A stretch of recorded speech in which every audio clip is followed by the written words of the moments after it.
On August 25th, President Donald Trump announced the firing of Federal Reserve Governor Lisa Cook, citing sufficient cause based on allegations of mortgage fraud. This move is unprecedented, as no U.S. president has ever attempted to remove a sitting Fed governor in the institution's 112-year history.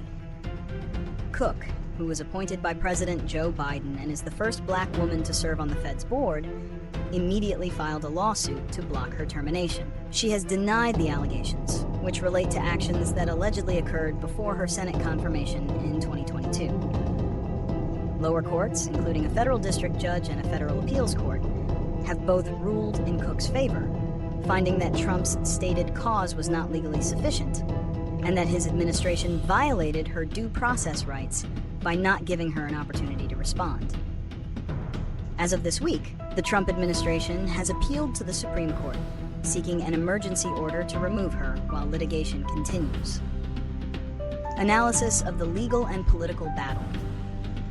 The core of this legal battle centers on the interpretation of the Federal Reserve Act of 1913, which stipulates that a president may only remove a Fed governor for cause. While the law does not explicitly define what constitutes cause, it has historically been understood to be a high bar, limited to serious misconduct or neglect of duty while in office. Cook's legal team argues that the alleged mortgage fraud, even if true, which they dispute, is unrelated to her official duties as a Fed governor and occurred prior to her tenure. The case directly challenges a decades-old Supreme Court precedent, Humphrey's Executor v.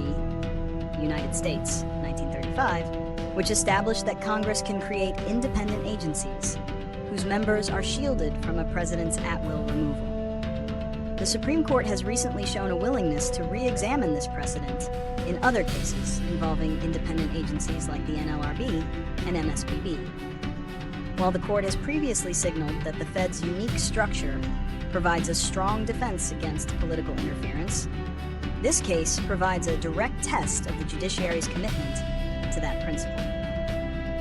Reasons and consequences. President Trump's primary motivation for attempting to fire Governor Cook appears to be a desire to reshape the Federal Reserve Board and influence monetary policy. Trump has been a vocal critic of the Fed's interest rate decisions, advocating for lower rates to stimulate economic growth. The removal of Cook, who has supported the Fed's recent policy stances, would open a seat for Trump to fill with a more aligned appointee. This would grant the White House a more direct and significant hand in setting interest rates, potentially before the central bank's next rate vote. The potential consequences of a presidential victory in this legal fight are profound. First and foremost, it would be a major blow to the Fed's independence, an autonomy that economists widely credit with ensuring long-term price stability and avoiding politically driven economic cycles. If a president can fire a governor for policy disagreements or alleged past conduct, it could incentivize future Fed members to prioritize political pressure over sound economic data.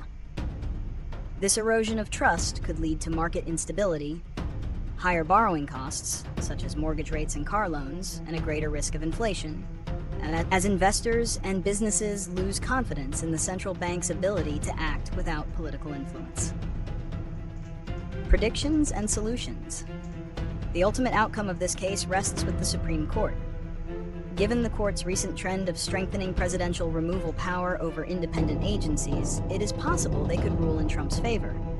However, the court has also been cautious, recognizing the Fed's special status. The most likely scenario is that the court will issue a narrow ruling, perhaps focusing on the due process violations cited by the lower courts, rather than a sweeping decision that completely overturns Humphrey's executor. Such a ruling would allow Cook to retain her position for now, but the fundamental question of what constitutes cause for a Fed governor's removal would remain a point of legal contention. A long-term solution to this issue would require legislative action. Congress could pass a law that more explicitly defines for-cause removal, creating a clearer legal framework that protects the Fed's independence from political interference. This would prevent future administrations from using ambiguous statutes as a pretext for removing governors they disagree with. However, given the current political climate, such a bipartisan solution appears unlikely, meaning the future of the Fed's independence may continue to be decided by the courts.